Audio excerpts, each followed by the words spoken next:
12월 1일 복된 이 아침 하나님께서 우리에게 주시는 귀한 말씀은 역대하 24장 4절에서 16절의 말씀입니다.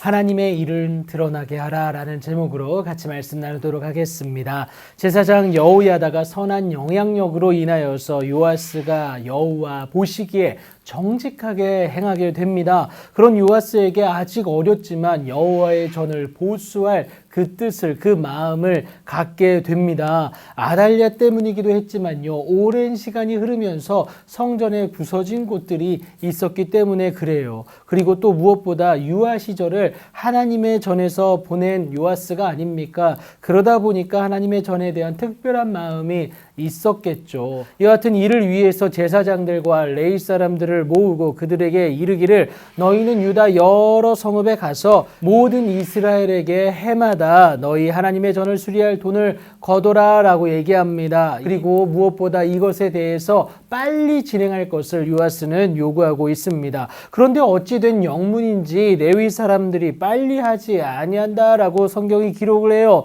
요아스 왕이 즉위하고 23년이 지나도록 제사장들이 성전의 파손한 데를 수리할 생각을 하지를 않습니다. 그래서 요아스는요, 여호야다를 불러서 그 경위를 묻게 되죠. 제사장들에게 직접 세금을 걷어들이게 했지만요, 실상은 이러한 징수법을 통하여서 그들의 욕심을 채우는데 급급했다라는 겁니다. 유용하게 만들었어요. 그래서 성전 수리가 23년이나 지연된 것이었죠. 그러니 백성들이 신뢰하지 못하는 것은 너무나도 당연했습니다. 이 순간 어떠한 강요도 백성들에게 답이 될 수는 없습니다. 백성들을 탓할 수만은 없는 그 지도자 그룹의 타락이 있기 때문에 그래요. 이에 요아스는요, 백성들 앞에 과감하게 드러내 놓습니다. 한 궤를 만들어 여호와의 전 문 밖에 두게 하는데요. 그리고 유다와 예루살렘에게 하나님의 종 모세가 광야에서 이스라엘에게 정한 세를 여호와께 드리라고 공포하게 됩니다. 모든 자들이 하나님께 드림이 기쁨이 될 수 있도록 드러내놓은 것입니다.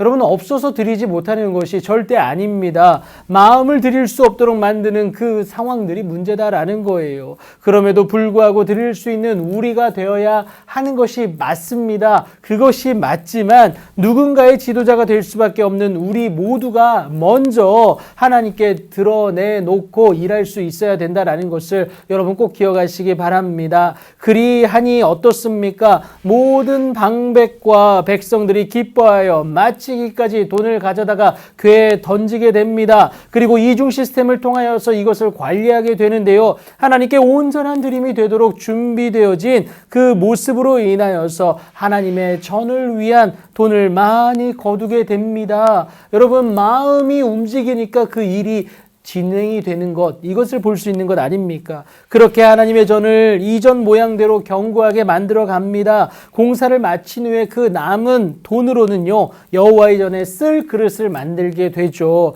여러분, 우선순위도 중요했고요, 그 남은 돈에 대해서 유용하지 않는 탐심 없는 모습도 여기에서 우리가 발견할 수가 있습니다. 모든 공사와 준비가 마친 성전입니다. 성전의 목적은 무엇입니까? 하나님께 예배드리기 위함 아니겠습니까? 그래서 여호야다가 세상에 사는 모든 날에 여호와의 전에서 항상 번제를 드림으로 하나님께 영광을 돌리게 된다라는 것도 말하게 되죠. 하나님의 영광을 위해서는 과감히 드러내놓을 수 있는 저와 여러분이 되어야 합니다. 그래야 하나님 앞에 또 사람들 앞에 당당할 수 있지 않겠습니까? 예수님은 분명히 말씀하시는데, 우리의 착한 행실을 통하여서 우리의 삶을 바라보는 자들로 하여금 하늘에 계신 아버지께 영광을 돌리라라고 분명하게 말씀을 하십니다. 여러분, 물질이 아닙니다. 권세가 아니에요. 오직 하나님의 영광을 위하여서 살아내는 저와 여러분의 착한 행실이 하나님께 영광되어짐을 여러분 꼭 기억하시기 바랍니다. 이것을 위해서는요, 나의 욕심을 내려놓고 탐심을 내려놓고 과감히 드러내놓는 그 모습이 필요하다라는 겁니다. 더불어 그렇게 하나님께 드러난 삶에 동참하고자 하는 많은 동역자들을 저와 여러분에게 붙여주실 거예요. 그래서 불가능했던 그 일들도 하나님은 가능케 하시는 은혜를 저와 여러분이 경험케 하신다라는 겁니다. 그렇게 하나님 앞에서 모든 걸 욕심 없이 드러내어서 하나님의 영광에 귀히 쓰임받는 여러분들의 복된 오늘이 되길 예수님의 이름으로 축복합니다.